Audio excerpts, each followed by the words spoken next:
Episode 38। डर।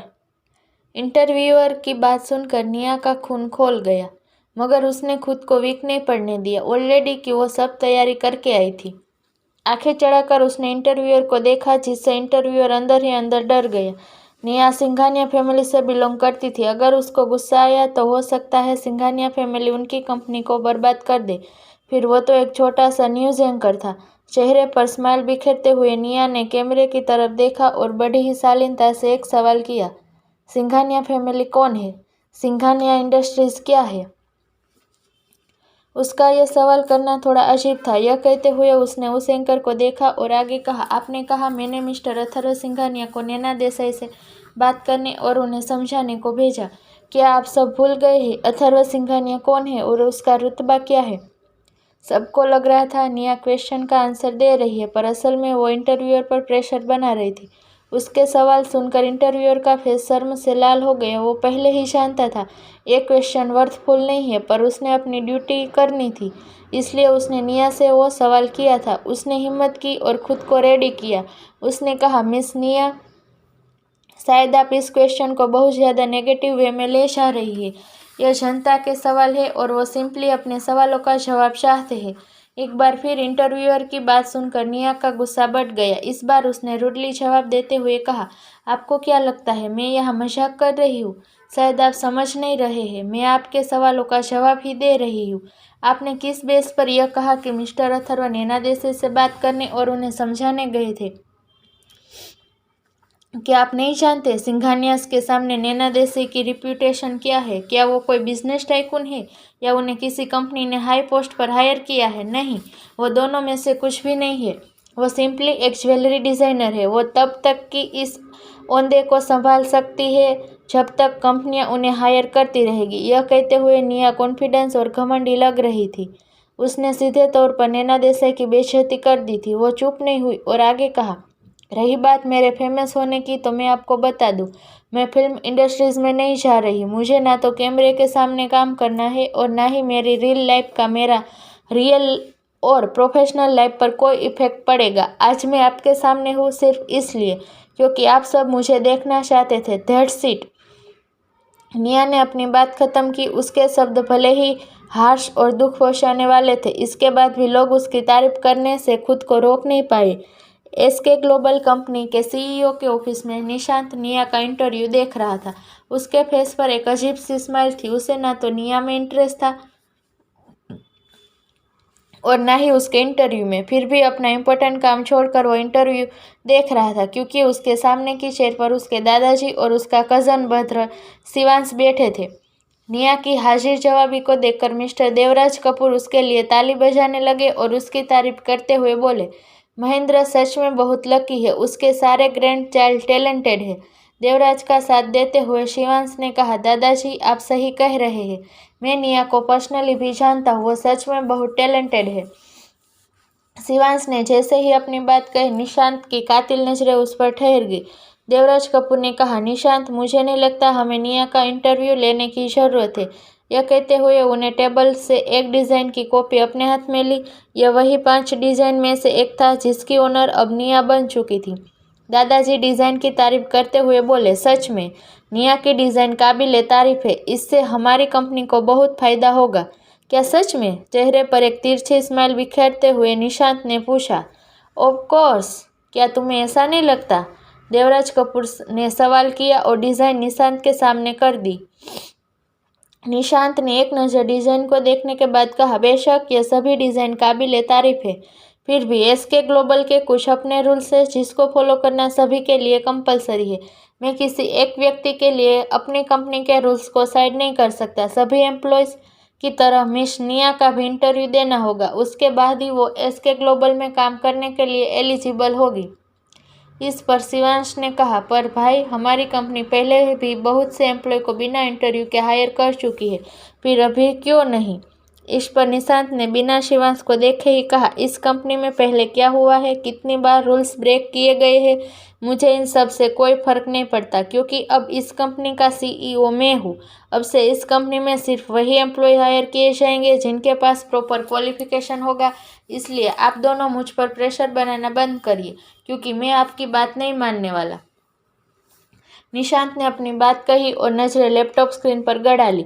वहीं देवराज और शिवांश ने आह भरते हुए एक दूसरे को देखा और नागवारी से सिर हिलाते हुए वहां से चले गए। दूसरी तरफ सिंघानिया पैलेस के मेन एंट्री गेट को ब्रेक करते हुए एक ट्रक पैलेस में एंटर हुआ। अंडर इंटरव्यू देख रहे महेंद्र सिंघानिया और उसकी बहुओं ने जब यह आवाज़ सुनी तो एकदम से सोफे से उठ गई। सभी सर्वेंट भी यह आवाज़ सुनकर अचंभे में पड़ गए। इसी बीच रामू भागते हुए महेंद्र जी के पास आया और हाँफते हुए कहा, सरकार, बाहर एक बड़ा सा ट्रक पैलेस का दरवाजा तोड़कर अंदर घुस गया है। रामू की बात सुनकर मीनाक्षी और अमृता के साथ पैलेस में मौजूद सभी घबरा गए। अमृता जी ने कहा, अभी तक तो सब कुछ ठीक था, फिर अचानक से ये ट्रक, कहते कहते वो रुक गई। सभी को बेचैन और घबराया हुआ देखकर महेंद्र जी ने उन्हें तसल्ली देते हुए कहा, घबराने की जरूरत नहीं है, हो सकता है ट्रक का ब्रेक फेल हो गया हो, मैं देख कर आता हूँ। और ये कहते ही वो बाहर जाने लगे। उनके पीछे जाने से पहले मीनाक्षी जी ने अमृता से कहा, अमृता, आप कंपनी में फ़ोन करके अथर्व को इस बारे में इन्फॉर्म कर दीजिए। जी जी जी, अमृता ने कहा और कॉल करने लगी। सिंघानिया पैलेस का फ्रंट गार्डन बुरी तरह से बर्बाद हो चुका था। कुछ देर पहले जहां अलग अलग खूबसूरत फूल के साथ ही गार्डन में इवनिंग सीटिंग का सारा सेटअप के साथ सब कुछ बेहद ही आकर्षक लग रहा था, अब सब बुरी तरह डैमेज हो चुका था। जमीन पर हरी घास की जगह अब मिट्टी ही मिट्टी नजर आ रही थी। रघुवीर ट्रक से कुछ दूरी पर खड़ा था और एक आदमी से बात कर रहा था। एक नज़र देखने से ही महेंद्र सिंघानिया को उस आदमी को पहचान गए। उनका चेहरा पीला पड़ गया। विशाल अवस्थी। महेंद्र जी से यह नाम सुनकर मीनाक्षी जी ने हैरान होकर उस तरफ देखा और पूछा, डैड, क्या यह वही है? इस पर महेंद्र सिंघानिया ने अपना सिर हिलाया और लड़खड़ाती जुबान से कहा, आखिरकार वही हुआ जिसका मुझे डर था। मीनाक्षी जी को कुछ भी समझ नहीं आया। उन्होंने कंफ्यूज होकर महेंद्र जी को देखा और पूछा, डैड, आप किस बारे में बात कर रहे हैं? और यह तो एडी का आदमी है, फिर यह यहाँ क्यों आया है? क्या रघुवीर उसे जानता है? महेंद्र सिंघानिया ने जवाब नहीं दिया। उनकी पकड़ वॉकिंग स्टिक पर मजबूत हो गई। कहीं ऐसा तो नहीं हर्षद को उस लड़की के गले के बारे में पता चल गया है? नहीं नहीं, ऐसा नहीं हो सकता, मुझे इस बारे में पता करना होगा। महेंद्र सिंघानिया ने यह सोचा और पैलेस के अंदर जाने लगे। अभी वो कुछ कदम ही चले थे कि गाड़ियों की आवाज़ कानों में पड़ते ही उनके कदम थम से गए। उन्होंने पीछे मुड़कर देखा और उनकी आंखों में बसा डर उनके चेहरे पर नजर आने लगा। एक के बाद एक ब्लैक कार पैलेस के अंदर चली आ रही थी। कुछ ही मिनट में सिंघानियास का पूरा गार्डन ब्लैक कार से भर गया और उनमें से वेल ब्लैक यूनिफॉर्म और हाथों में बड़ी बड़ी गन के साथ रेड डेविल मास्क पहने लंबे चौड़े आदमियों ने मिनटों में ही पूरे पैलेस को अपने अंडर ले लिया। विशाल अवस्थी महेंद्र जी के पास आया और उनका मजाक उड़ाते हुए कहा, मिस्टर महेंद्र सिंघानिया, कैसे हैं आप? आशा करता हूँ आप मुझे भूले नहीं होंगे। महेंद्र सिंघानिया ने अपने सामने खड़े करीब 40 साल के आदमी को देखा जो उन पर हंस रहा था। उन्होंने कहा, याद तो मैं भी हूँ तुम्हें। उनका जवाब सुनकर विशाल ठहाका मारकर हंसने लगा। उसने अपना एक हाथ ऊपर उठाया और अपने आदमियों को अंदर जाने का इशारा किया। यह देख महेंद्र जी ने पूछा, क्या मैं जान सकता हूँ तुम यहाँ क्यों आए हो? उनका सवाल सुनते ही विशाल एकदम से सीरियस हो गया। उसकी तपती नज़र इतनी ज़्यादा डरावनी लग रही थी कि महेंद्र सिंघानिया उससे नज़र ही नहीं मिला पाए और सिर झुका लिया। दूसरी तरफ अवर डेस्टिनी विला के डाइनिंग टेबल पर अनन्या डैनियल के सामने बैठी थी। टेबल पर कई तरह की डिशेज रखी थी जो कि बहुत ही सिंपल थी। खाने को देखते हुए अनन्या ने अपना मुंह बना लिया। डैनियल ने कुछ सेकंड उसे देखा। जब अनन्या ने कुछ भी नहीं खाया तो डैनियल ने गुस्सा करते हुए पूछा, अनन्या, मैं आखिरी बार पूछ रहा हूँ, क्या तुम्हें सच में कुछ नहीं खाना है? डैनियल को गुस्से में देख अनन्या ने भी उसे घूर कर देखा और चेहरा फेर लिया। वह सच में एक ढीठ लड़की थी। उसे न तो किसी की भावनाओं की फिक्र थी और न ही उसे माहौल की गंभीरता समझ आती थी। डैनियल ने मेड को लंच वापस ले जाने को कहा और खुद भी वहां से जाने लगा। उसे बिना कुछ कहे जाता देख अनन्या ने पीछे से उसका हाथ पकड़ लिया। डेनियल ने उसे देखा। उसकी आंखों में आंसू थे। यह लड़की किसी को भी अपनी आंसुओं से पिघला सकती थी। उसने अपने मन में सोचा और कहा, बॉस ने तुम्हें यहीं रहने को कहा है। कुछ घंटों में तुम्हारा सारा सामान यहाँ आ जाएगा। अब से तुम यहीं रहोगी।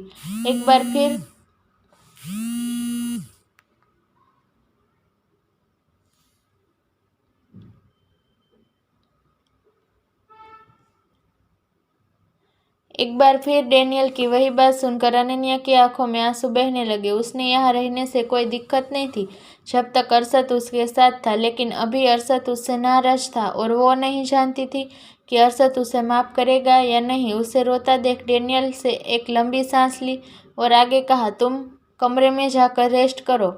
इस पर अनन्या ने अपना नामे सर हिला दिया और गले पर जोर देते हुए उसने बोलने की कोशिश की, मुझ अरशद के पास जाना है। ये बोलते हुए उसके चेहरे पर तकलीफ साफ नजर आ रही थी। यह कुछ शब्द कहने के लिए उसे कितना दर्द सहना पड़ा होगा, यह अंदाजा लगाना मुश्किल था। डेनियल उसे मना नहीं कर पाया। उसने अपना सिर हिलाया और कहा, ठीक है, मैं बॉस से बात करता हूँ, पर इसके लिए तुम्हें पहले लंच करना होगा। अरशद के लिए तो वो कुछ भी कर सकती थी। उसने हाँ में गर्दन हिलाया और बिना देरी किए डाइनिंग टेबल की ओर भाग गई। अरशद की कार सिंघानिया पैलेस के सामने आकर रुकी। रघुवीर ने कार का डोर ओपन किया और अरशद कार से बाहर आया।